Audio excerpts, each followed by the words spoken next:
Olá!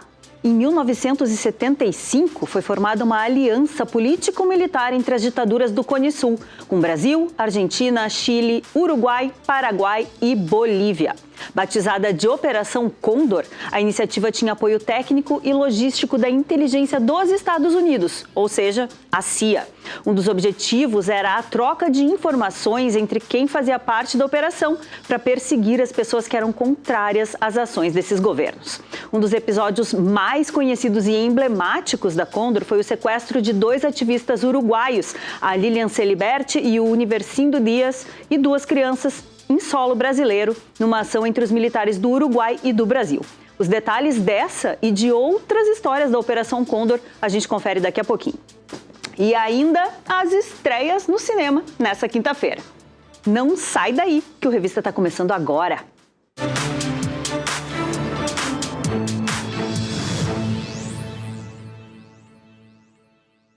Bom, como a gente falou, um dos episódios mais emblemáticos da Operação Condor foi o sequestro de um uruguaio e uma uruguaia, além dos 2 filhos da mulher, aqui em Porto Alegre. A gente conversou com um jornalista que teve papel fundamental para elucidar esse caso. O Luiz Cláudio Cunha, à época era repórter da sucursal da revista Veja no Rio Grande do Sul e recebeu uma informação anônima de que algo estranho estava acontecendo em um apartamento na rua Botafogo, no bairro Menino Deus. Ele e o repórter fotográfico JB Scalco foram até o local conferir e a gente vai ver agora o que ele lembra desse episódio na reportagem da Ionara Caram. Um marco na luta contra a ditadura e que mostrou ao mundo os mecanismos da Operação Condor. Em 1978, as atenções estavam todas voltadas para o resultado das eleições de 15 de novembro, em que a Arena, partido do governo, perdia para a oposição, que elegeu vários senadores. Quando então, uma ligação telefônica na redação da revista Veja em Porto Alegre acende um sinal de alerta para tudo o que estava por vir. Era um pedido de ajuda. Uma voz, e eu comecei a falar com ele e tal, e ele me disse, olá. Aí quando eu vi que era uruguaio, ou argentino, na época, na hora não deu para ver. Olá, como está? Eu gosto muito de falar espanhol, eu viajei muito para a Argentina, para o Uruguai, cobertura da tal. E aí, bueno, aí ele foi direto, entrou de chofre na história. Disse, olha, nós necessitamos que investigue onde está uma pareja e seus 2 filhos em Porto Alegre. Eu disse, como assim? Não, porque estão desaparecidos. E disse, mas isso aí deve ser algum desencontro, logo vocês vão conseguir. Não, estão desaparecidos. Eu disse, mas o que é desaparecidos? Detidos. Uhum. Aí eu disse, bom, necessitamos que alguém veja o que está passando e tal. Eu disse, bom, me dá os nomes e a direção. Aí ele me passou o nome, Lilian Celiberti, Universindo Dias e Universindo Rodrigues Dias. O sobrenome espanhol sempre vem primeiro do sobrenome da mãe, Universindo Rodrigues Dias, e os 2 ninhos, Camilo e Francesca. Aí isso tá bom. Disse, mas quem está falando? Aí ele não falou. Você está falando aonde? São Paulo. Mas quem está falando? E ele, desligou o telefone. No livro Operação Condor, Cunha reconstrói os fatos com rigor jornalístico, entrevistas e documentos. Relato que lhe rendeu vários prêmios.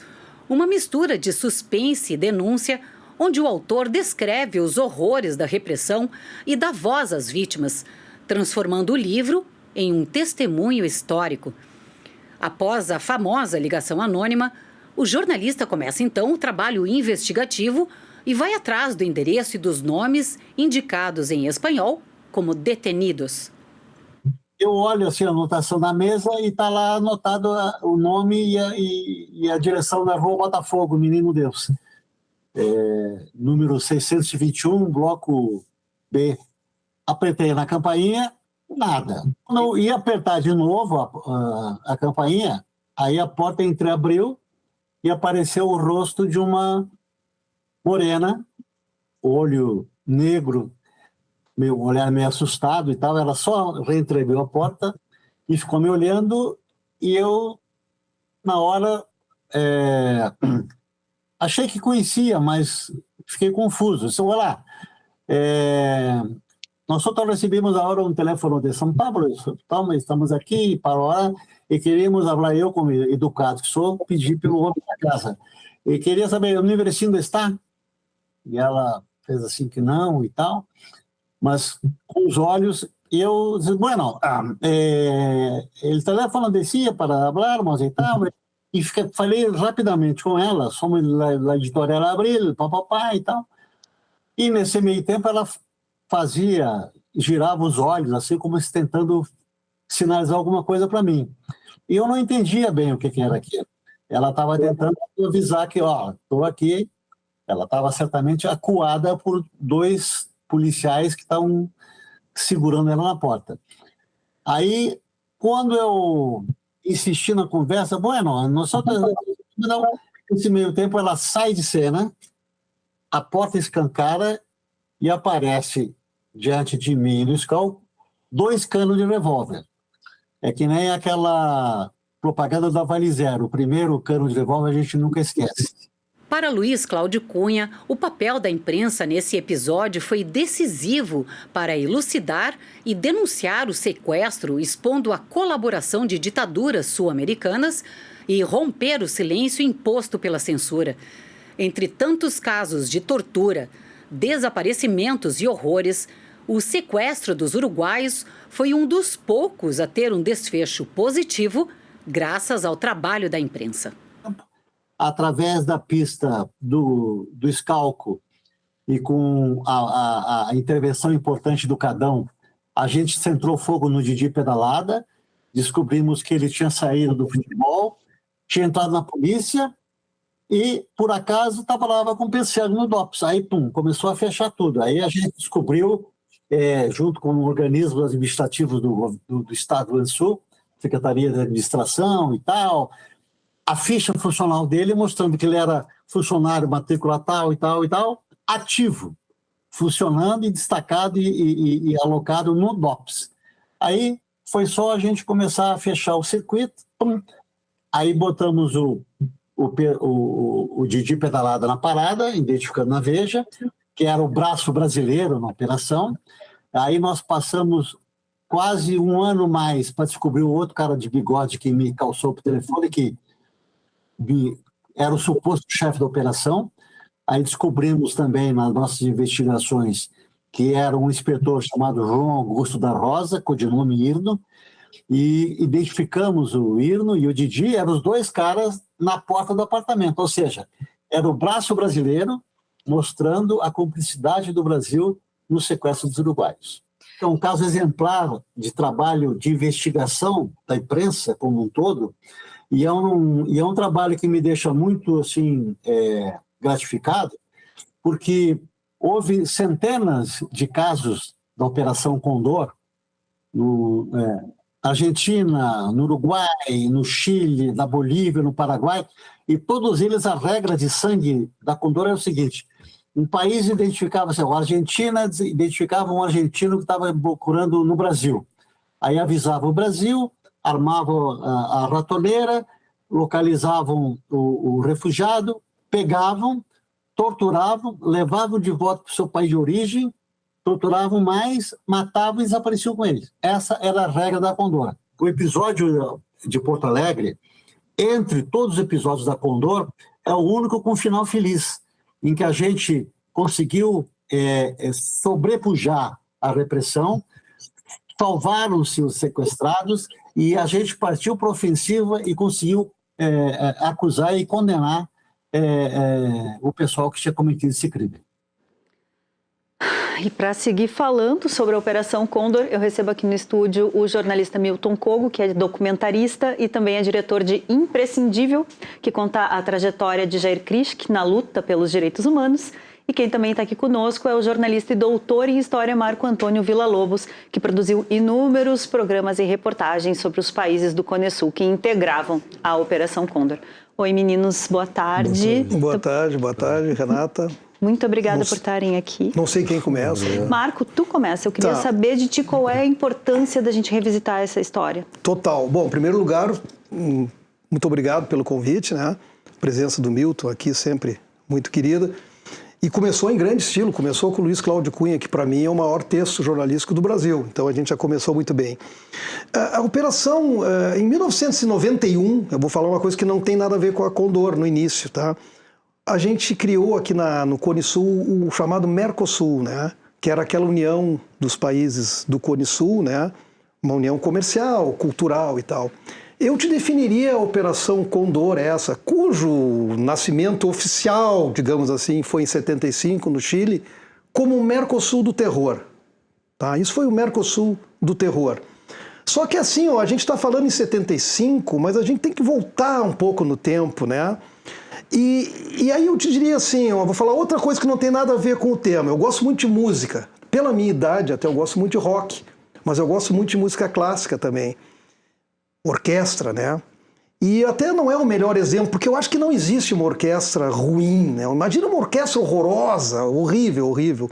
Mas vamos admitir que existisse, né? Que as ditaduras do Cone Sul fosse uma orquestra horrorosa. Sabe quem seria o maestro dessa orquestra? Os Estados Unidos, né? A gente pega um período pós-guerra, então a gente volta à questão chamada Guerra Fria, União Soviética de um lado, Estados Unidos do outro, e aí a gente tem de lá para cá, a guerra termina em 45, então só aqui, mais para o nosso lado, 54, todos os reformistas, né, todos os governantes, até militares, né, que tinham essa visão reformista social, foram... no mínimo, os americanos apoiaram, quando não, orquestraram totalmente. A gente tem o caso da Guatemala em 54, Jacob Arbenz, a gente tem vários, a gente tem em 1970, né, dentro de uma mala diplomática americana, chega no Chile armas para um sequestro e posterior morte de um general que era muito legalista, chamado Schneider, né, que trabalhava com Salvador Allende. Ok. E aí começa. Aí depois tem o golpe do Allende, né? O golpe do Allende. Bom, sem contar 64 no Brasil, né? Operação Brother Sun, com uma frota embarcando para o Brasil. Então, é engraçado, né? Como as coisas parecem que se repetem, né? Hoje a gente vê o que está acontecendo no mundo, né? Então, na minha opinião, a gente tem que ter um pouco de coração forte, estômago forte, para ver todos os dias essas barbaridades que o presidente dos Estados Unidos você fala e depois volta atrás e fala de novo e ameaça. Então, assim, acontecem coisas assim que tem lá a raiz, né? Quer dizer, não se trata assim a loucura dele. Isso aí tudo é um projeto histórico que vem desde a Guerra Fria, né? Então, assim, aqui não se está discutindo, vamos entrar na discussão se o Maduro é isso, é aquilo. Não estou pensando em Maduro, mas a coisa, os Estados Unidos meio que perderam, né, perderam de vez, assim, qualquer tipo de respeito. Antes a coisa ainda era mais velada, né? Agora não. O Maduro vai lá, tira o Maduro, como teve no Panamá há algum tempo, com Noriega. Sim. Então isso é uma coisa que vem lá já de depois da Segunda Guerra Mundial e está se repetindo. E aí houve, né, assim, para terminar essa primeira passagem sobre a Operação Condor, houve vários exemplos. O Luiz Cláudio falou um exemplo, o final feliz, raríssimo, né?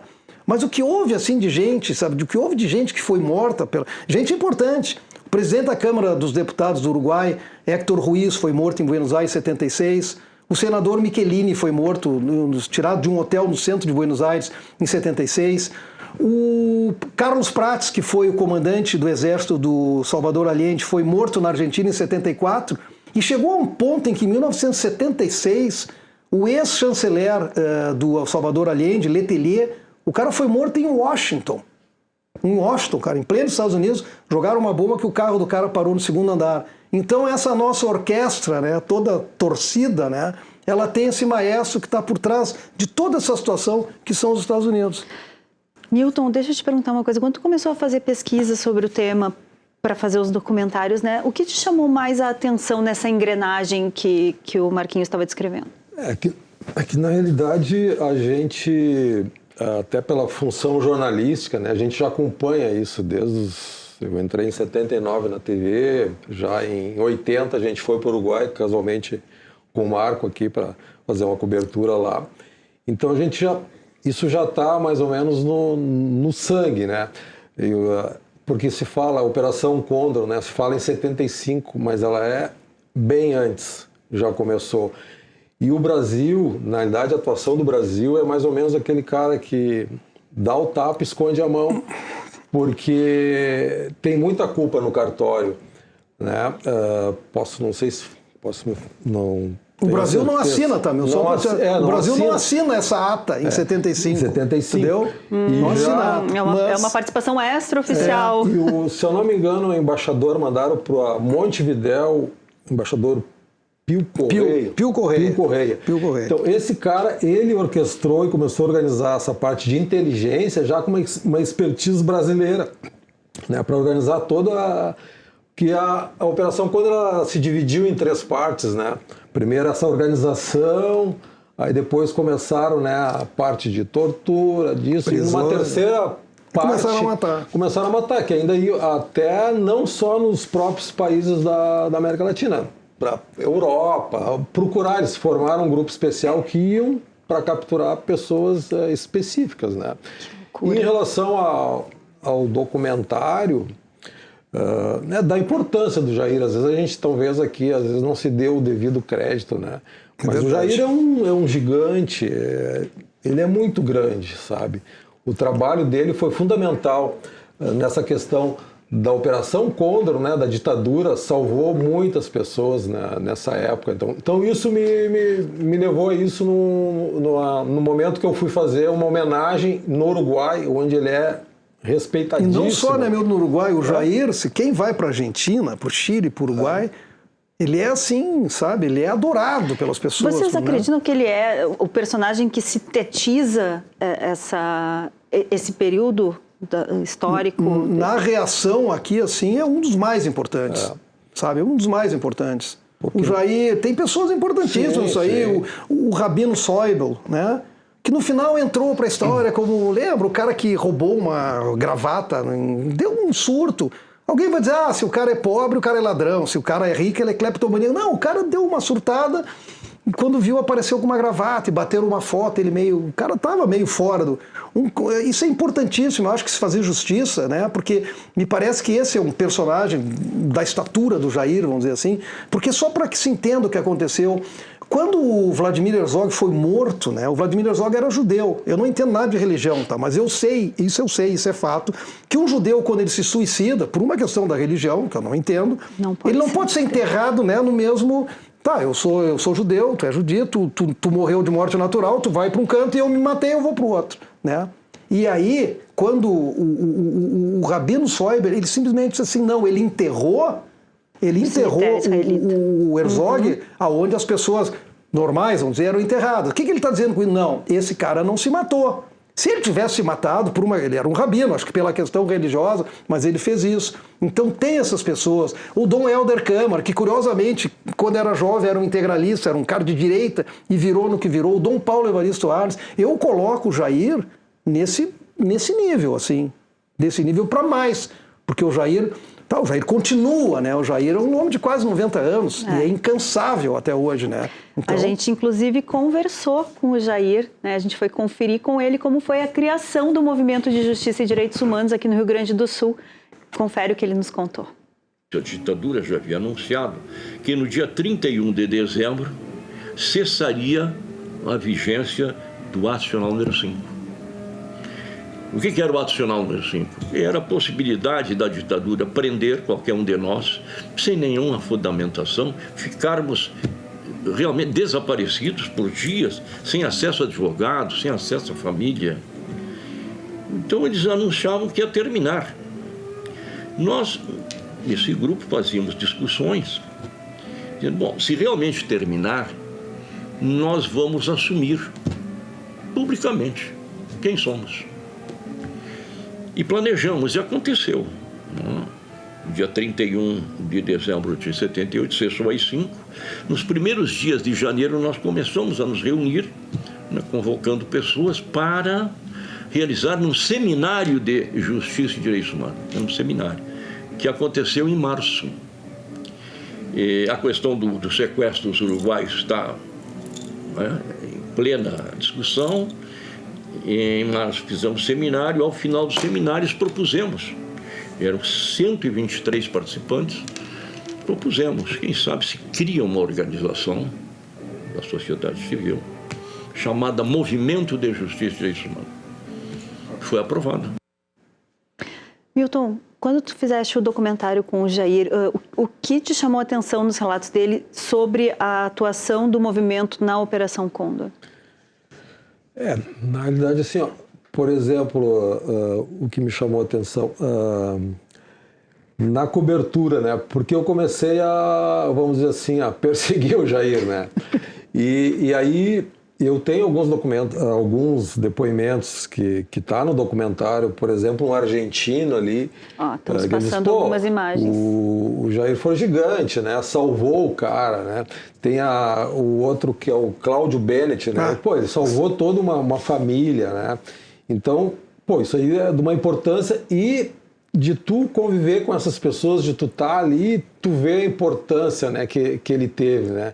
Enquanto, né, em plena ditadura os caras estavam ali para sequestrar, para torturar, para matar, ele estava se expondo para salvar vidas, né? Essa, na realidade, é a importância dele, né, nesse contexto. Inclusive, Marco, eu queria te perguntar, tem como a gente dimensionar o custo humano que a Operação Condor teve?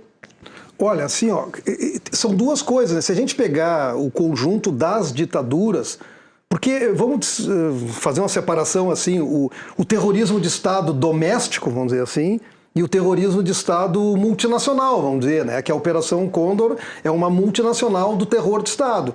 Porque havia repressão específica do Brasil para brasileiros, de argentinos para argentinos.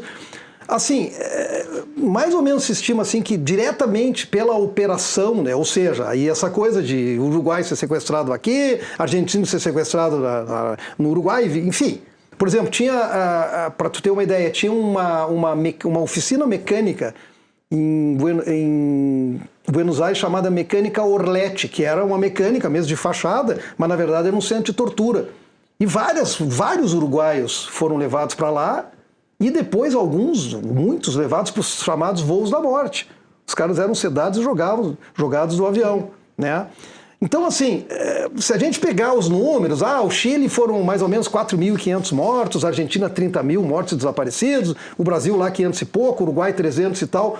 Digamos assim que o que se fala muito sobre a Operação Condor específica é alguma coisa perto de 900 casos de sequestro com morte, não sei o quê, como o caso do Universino.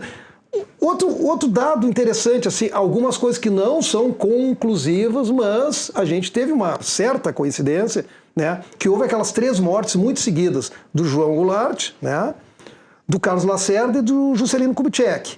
Casualmente são os 3 políticos que eram até muito antagônicos, né, o Lacerda praticamente destruiu com o Jango, né, fez toda aquela campanha contra o Jango e contra o Getúlio, né, anteriormente, que formaram a tal Frente Ampla, né? Em 1966 os caras se juntam, né?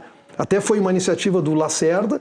E em 68, até antes do AI-5 que o Jair fala, foi em abril de 68, o governo acaba, o presidente Aécio Silva acaba com a Frente Ampla. E em 76, o Lacerda foi em 77. O Jango é aquela morte que, enfim, o JK é um acidente que até hoje... Né? E o Lacerda teve uma gripe muito forte, e essa gripe evoluiu para um infarto.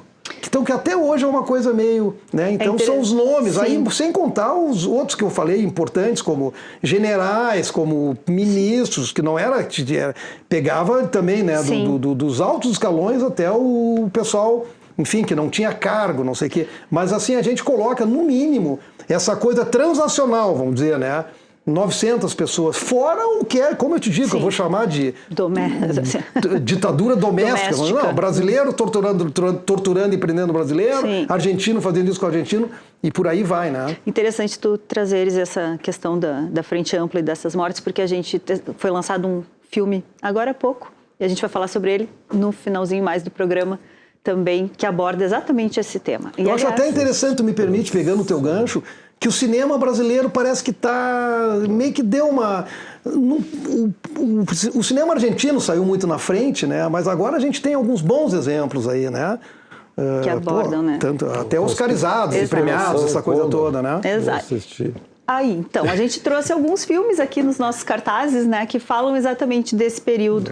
E a gente começa comentando A Conspiração Condor, que após a morte do ex-presidente Juscelino Kubitschek, o então presidente João Goulart também morre de um ataque cardíaco, levando a suspeitas de uma jornalista chamada Silvana, de que pode haver uma conspiração por trás dessas tragédias. Com a ajuda de outro jornalista, Silvana corre atrás para investigar essa sequência de esquisita e suspeita de mortes, que podem estar ligadas às ações de silenciamento e repressão do regime militar brasileiro.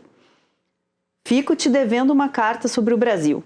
3 gerações de uma família atingida pela ditadura militar brasileira. Ao mergulhar em uma história pessoal que se mistura do país, o documentário investiga o silêncio como forma de apagar a memória. O que é isso, companheiro? O jornalista Fernando e o seu amigo César abraçam a luta armada contra a ditadura militar no final da década de 60. Os dois alistam num grupo de guerrilheiros de esquerda. Em uma das ações do grupo militante, César é ferido e capturado pelos militares. Fernando, então, planeja o sequestro do embaixador dos Estados Unidos no Brasil para negociar a liberdade de César e de outros companheiros presos. E Libelo, abaixo a ditadura. O documentário narra a trajetória da tendência estudantil trotskista Liberdade e Luta, Libelo, ativa na USP nos anos 70. O filme aborda o pioneirismo do grupo em gritar abaixo a ditadura nas ruas após o AI-5 e acompanha o destino dos ex-militantes, agora adultos. Milton, qual é o papel do audiovisual nesse expurgo que a gente precisa fazer? Eu acho extremamente importante, né? Porque tu registrar esses fatos, né? Principalmente o documentário, né? Que tu trabalha em cima de fatos que aconteceram, né? Eu sou um cara da imagem, né? Eu tive o privilégio de trabalhar muito tempo com o Marco, né? Que é doutor em História. Fiz vários trabalhos também dessa área, Operação Condor, com o Marcos Martinelli, que também outro jornalista que eu trabalhei muito tempo, né? Então, assim... Eu acho fundamental porque ali tu está registrando, né, para que essa juventude, essas gerações mais novas tenham ciência, né? Porque na hora que tu vai votar ali, ou a pessoa fala, pô, ditadura, quero que volte a ditadura. Mas tem gente que fala isso e não faz sabe. A menor ideia. Se põe no lugar de alguém que perdeu um familiar e que até hoje não encontrou esse familiar, né? Eu não acredito que a pessoa pegue... E a ditadura foi isso, né? A tortura, né? Pessoas inocentes, porque era um fato. Se tu tem um amigo, alguém que faz parte de um grupo estudantil que de repente, né, tem uma posição um pouquinho mais contra o governo, tu não sabe de nada, tu te encontrou, é o teu namorado, não sei o quê, daqui a pouco tu pega a cadernetinha lá, o Marquinhos, não sei o quê, vai junto e entendeu? Vai ser torturado, vai ser morto e... Sim. E tem trabalho novo aí a respeito disso vindo. Vocês estavam me contando um pouquinho antes. Dá para dar algum spoiler aqui pra gente? Sim, a gente tem um filme maravilhoso chamado O Incrível Exército Brancaleone, né? Que é um exército todo... Então a gente meio quixotesco, assim, bem quixotesco, né? Eu me considero um cara quixotesco. Eu sou um velho jornalista, velho, né? Sou aposentado e tal. E a gente faz as coisas, a gente faz mesmo, né? Sem apoio nenhum. Com o pouco dinheiro que tem ou que não tem, pega daqui, pega dali, mas a gente está sempre fazendo, né?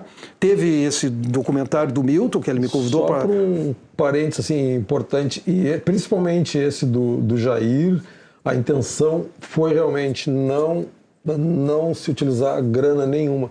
Porque o Jair significa, né, tem essa mensagem de trabalhar para os outros sem... Né, então, também tem esse... Desculpa. Não, eu acho que a gente faz para quem merece, né, também, né? O pouco que a gente tem ou não tem, né? Tem o caso do Jair, tem esses atletas, tem uma história maravilhosa de um embaixador sueco que morou no Chile durante o golpe do Pinochet, e que salvou qualquer quantidade de pessoas. Era um homem conservador, um cara até da nobreza sueca, Harald Edelstam, o nome dele. Existe até uma praça em Porto Alegre. E quando eu descobri isso, né, disse, mas isso é verdade, né? Através do Jair, né? Não, é verdade. Mas como?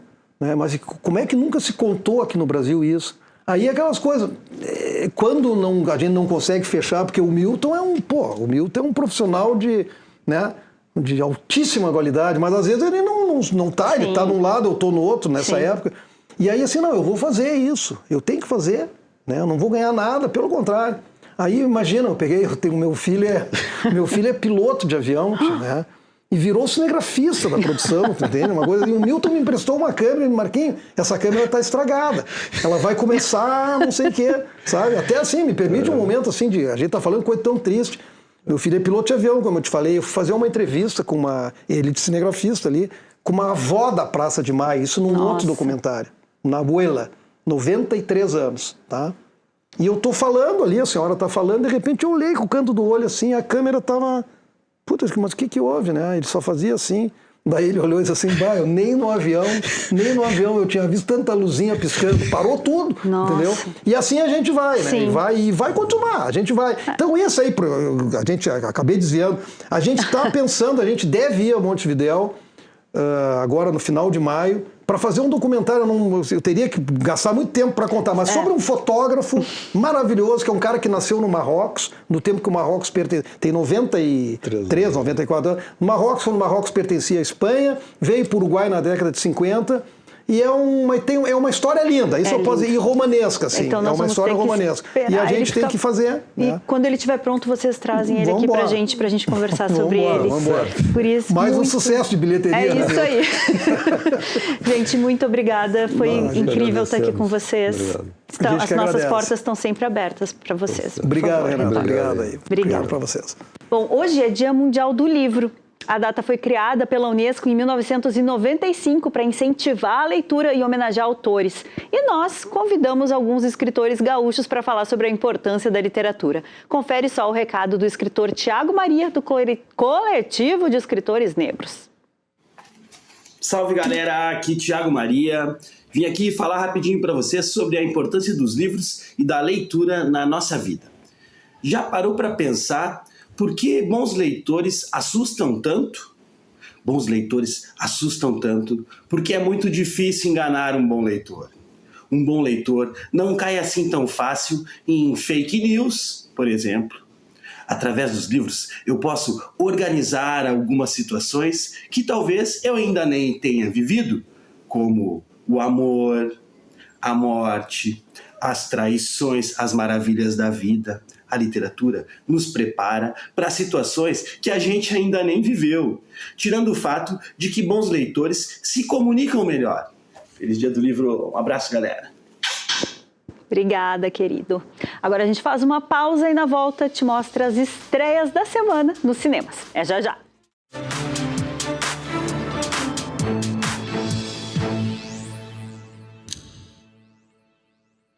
Tem homenagem a um ícone da MPB. Você carrega no peito a missão de cantar esse amor sem medos, sem amarras, sem concessões. O espetáculo Djavan musical Vidas pra Contar chega a Porto Alegre celebrando a trajetória de sucesso do músico.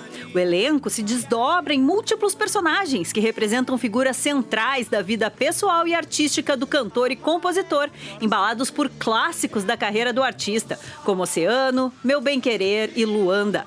Sessões na sexta às 9 da noite e no sábado às 5 da tarde e às 9 da noite no Teatro do Bourbon Country. Ingressos na plataforma Uhu.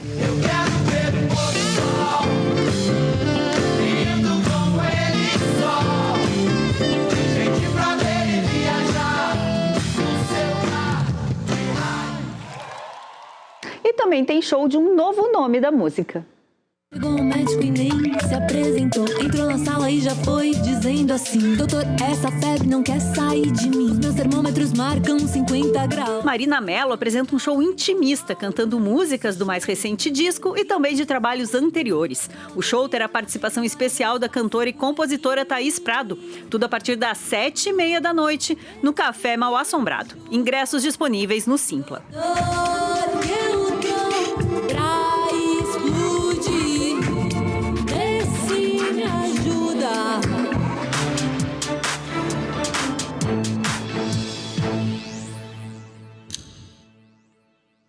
Já pega a pipoca aí que chegou a hora das estreias da semana.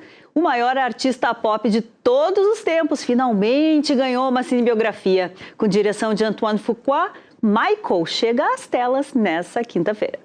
O longa retrata a vida e o legado do cantor Michael Jackson, desde a descoberta de seu espetacular talento como líder do Jackson 5 até o impacto cultural de sua visão artística ímpar. Para além da música, este drama biográfico traça as ambições criativas de um homem que buscou ativamente se tornar um dos maiores artistas do mundo, destacando os passos dados por Jackson fora dos palcos. Performances icônicas de sua carreira solo ainda compõem esse retrato íntimo e nunca antes visto do artista. Magic. Outro filme que estreia por aqui é um novo longa de Sam Rockwell, a comédia que mistura aventura com ficção científica. Boa sorte, divirta-se, não morra.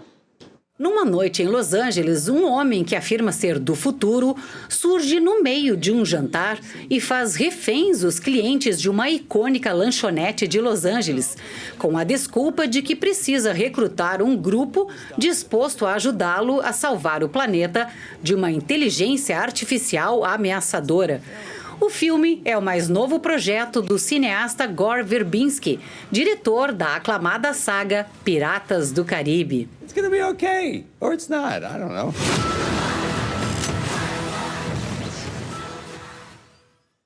Cinema asiático também marca presença entre os lançamentos.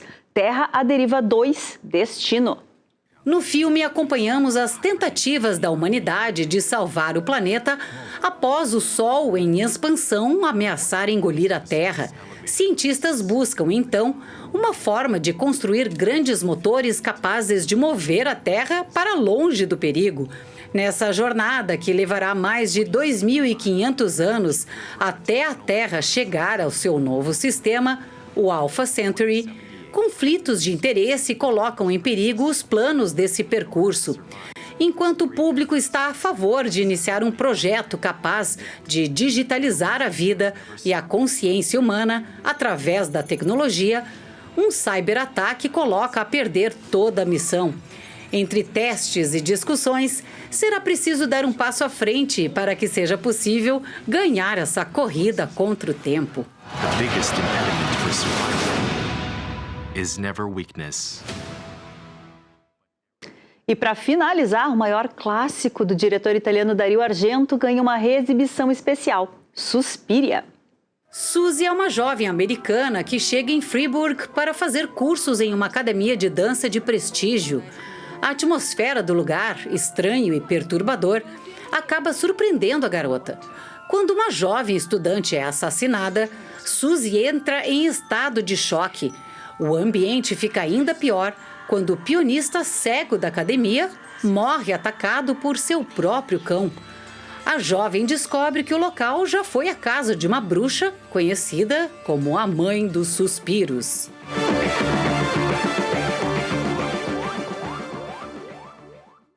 Quem está aqui com a gente já é o Lucas Lanzoni, que hoje vai nos contar um pouquinho sobre Michael. Boa tarde, Renata, todos que acompanham. É o maior astropop de todos os tempos, mas não ganhou uma cinebiografia à altura, né? Porque, assim, tem mais problemas do que elogios, né, na cinebiografia do Michael. Começando com o fato de não se aprofundar em praticamente nada na história. Nem no fato dele sofrer abusos do pai, no sentido físico, psicológico, sabe? Claro, como um domingo excelente, como o Joseph Jackson, mas não vai muito além disso. Erros, assim, que pelo menos para mim, que conheço um pouco de música, me incomodam. Por exemplo, assim, gravação de Beat It. Não citar o rapaz da minha camiseta, o Ed Van Halen, que é o cara que fez o solo de guitarra. né? O Quincy Jones, que aparece em uma cena, e só existe o Michael Jackson por conta de Quincy Jones. O Michael Jackson que a gente conhece, o astro dos anos 80, é por conta dele. Ele aparece numa cena conversando um pouquinho, assim, não dá 5 minutos de cena. E casualmente, tipo, o Quincy Jones passou. O engraçado é que o Joe Branca, que é o empresário do Michael Jackson, ele aparece muito no filme e ele é um dos produtores do filme, o que faz muito sentido, né?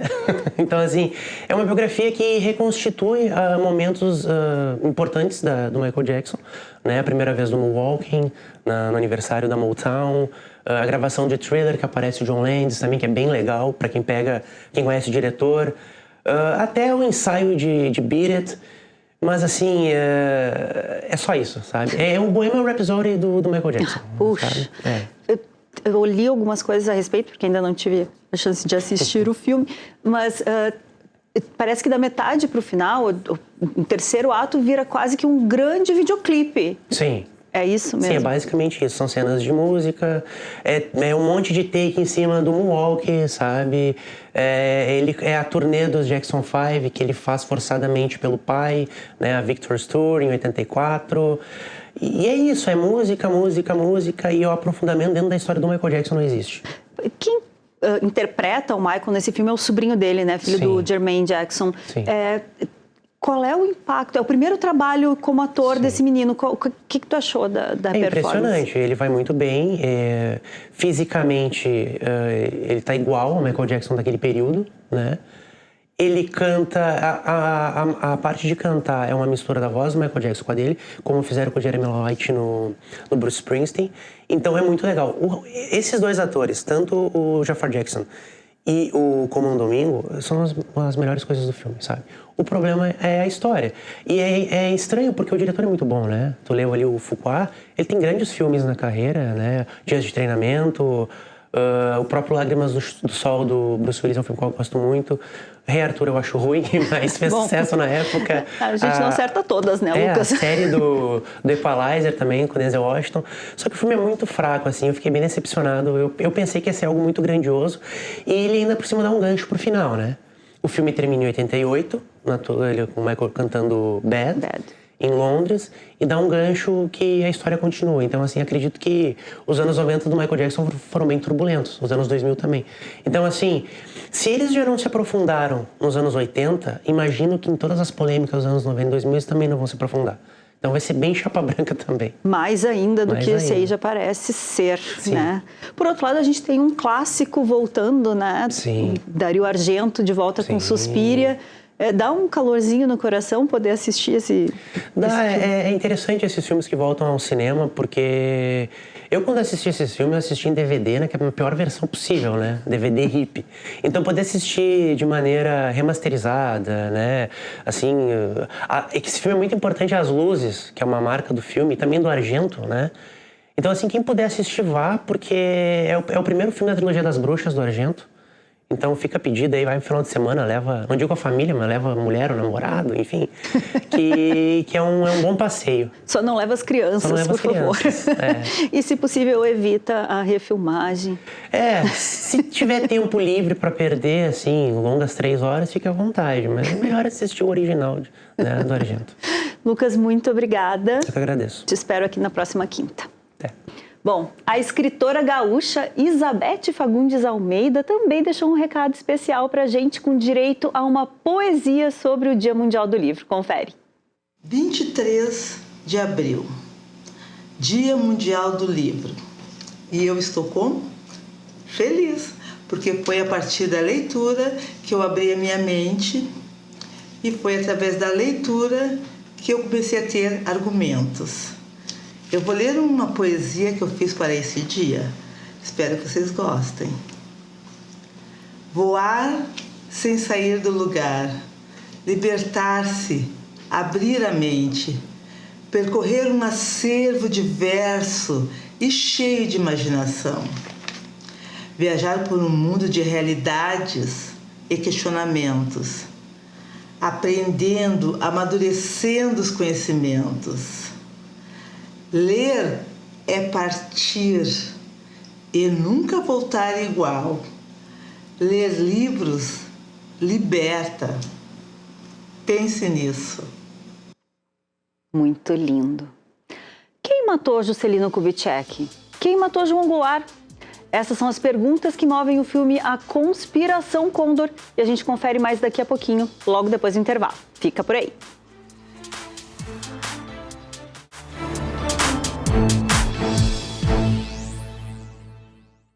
Bom, no começo do nosso programa sobre a Operação Condor, a gente já te deu um spoilerzinho de um filme que está em cartaz nos cinemas que se chama A Conspiração Condor e acompanha a investigação de uma jornalista sobre as mortes dos ex-presidentes Juscelino Kubitschek e João Goulart durante a ditadura militar. O longa se junta às produções nacionais recentes que revisitam os anos da repressão no Brasil e quem nos conta é o Carlo Amoretti.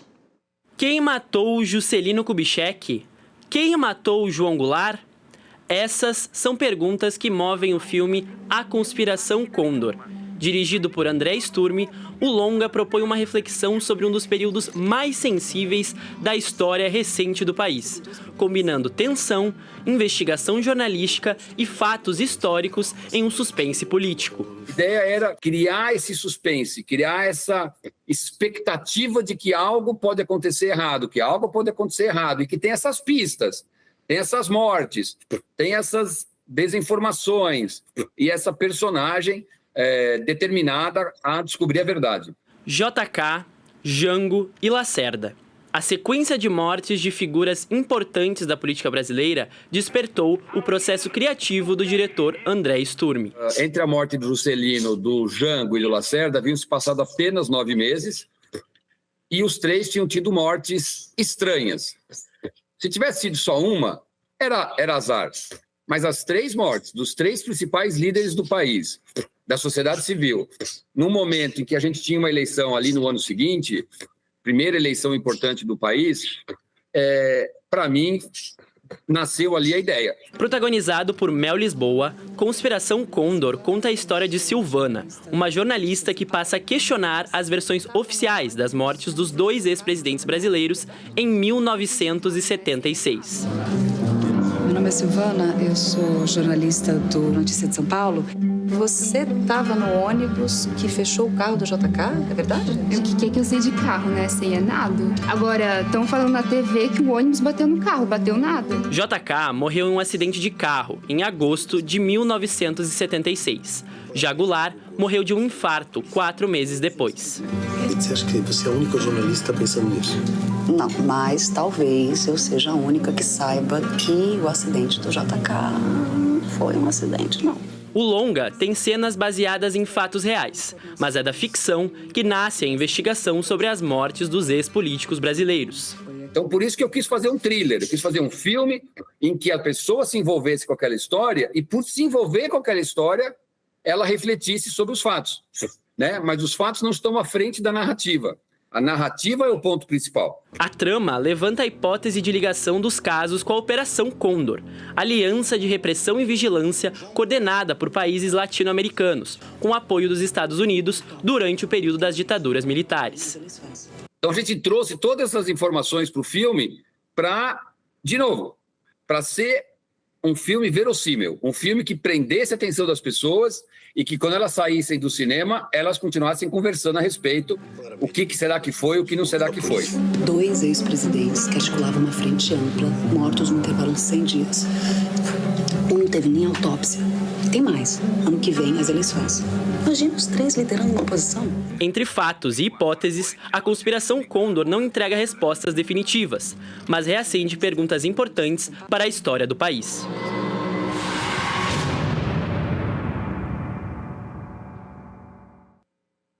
Agora é hora da gente conferir como é que vai ficar o tempo nos próximos dias e parece que o Lucas Canever tem um recado importante para a gente. Oi, Lucas!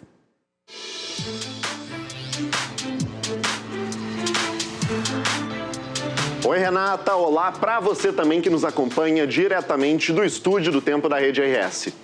Renata, hoje a gente tem um aviso importante que vale para uma boa parte do estado.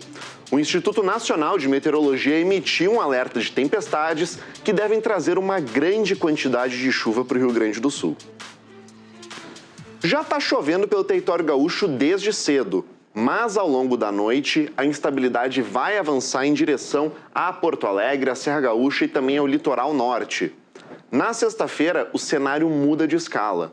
Uma área de baixa pressão que está associada com uma frente fria vai cruzar o estado de oeste para leste, o que vai criar condições ideais para chuva forte e temporais em toda essa área que a gente observa no mapa, que engloba pontos como a fronteira oeste, as Missões e o centro do estado. A projeção é de 50 a 100 milímetros de precipitação. E só para a gente ter uma ideia, isso significa que cerca de 2/3 da chuva esperada para o mês de abril inteiro vai cair em poucas horas. Esse temporal aqui vai ser acompanhado por rajadas de vento de até 100 km por hora, o que pode provocar estragos e problemas de energia elétrica. Aqui em Porto Alegre, a Defesa Civil também emite um alerta que é válido até às 8 horas da noite de sexta-feira, justamente por causa da atuação dessas áreas de instabilidade. São esperados acumulados de chuva em torno de 80 milímetros nesse período aqui na capital. E o intervalo mais crítico está previsto entre o fim da noite de hoje e amanhã de sexta-feira, com possibilidade de chuva forte, acompanhada de descargas elétricas e rajadas de vento de até 50 km por hora. Deve continuar chovendo ao longo do fim de semana inteiro, mas em quantidades bem menores. A perspectiva é que a situação melhore mesmo só a partir de segunda-feira, que é justamente quando o sol volta a aparecer. A temperatura também deve diminuir com a chegada do primeiro frio do outono, com mínimas de 17 graus e máximas de até 24. Vamos ao nosso giro pelo estado para ver como a situação fica amanhã em outras cidades. Na Serra Gaúcha, em Caxias do Sul, a temperatura fica amena, dos 15 até os 22 graus, com previsão de temporal, assim como em uma boa parte do Rio Grande do Sul. Lá na fronteira oeste, em Uruguaiana, a chuva já chegou ainda no começo do dia de hoje e ela deve persistir com chuva nessa sexta-feira, e a temperatura vai dos 17 até os 21 graus. Em Santa Maria, no centro do estado, a gente vai ter essa mesma temperatura com previsão de temporais para essa sexta-feira. Ao sul do estado, vamos lá para Pelotas, onde a temperatura vai dos 17 até os 24 graus nessa sexta-feira com instabilidade. Aqui em Porto Alegre, o tempo fica até um pouco mais abafado com o passar das horas, chegando até os 29 graus, com mínimas de 19. Lembrando, aí sim a gente vai ter temporal amanhã. Por hoje é isso, Renata. Eu vou ficando por aqui, mas amanhã eu volto com mais previsão do tempo. Até mais. Obrigada, Lucas. E, pessoal, vamos nos cuidar. Agora, mais um recadinho no Dia Mundial do Livro. A mensagem é do Carlos Augusto Pessoa de Brum, o Cadu, que é autor de histórias infantis. A leitura é um hábito muito bom que só traz benefícios para a nossa vida. Quando a gente lê, a gente melhora o vocabulário, a cultura, a inteligência, raciocínio, aumenta a empatia, a gente entende melhor o mundo, tanto o mundo lá fora quanto o mundo aqui dentro. A gente melhora a nossa capacidade de comunicação, né, de compreensão, de entender os outros, de entender um mundo muito complexo, entender as nossas complexidades, né? Então, desejo um ótimo dia do livro para todo mundo, né? E boa leitura. Valeu! A gente também deseja um ótimo dia do livro, que tu tenhas um exemplar aí pertinho de ti para poder aproveitar depois desse nosso programa. E nós vamos ficando por aqui. A gente se vê na próxima edição. Tchau, tchau.